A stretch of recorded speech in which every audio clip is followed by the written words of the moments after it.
sa hospital personnel. Alam ko, tinanong din siya ng lawyer. Hindi ko lang alam. Madaming beses na ako na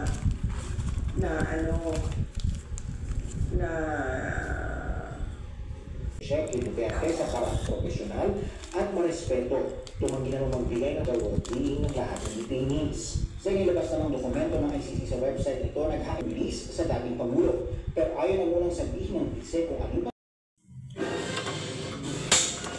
Sa ibang balita naman, tulad ng papapagkapulungan, naging mabilis din ang pag-abot ng Pineki at Lase. May mga negosyo, kailangan, laundry shop, na mga nanuhuli. Dahil sa persistent unsolved charter sa certain 150 million pataas lang ang nireview. Lahat ay Grade setting lang po kami.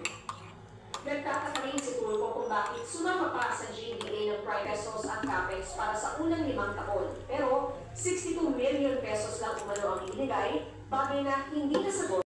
Alangan dahil malaki ang gagastusin sa RB. Si Alexa na tinawag siyang biglang miracle child.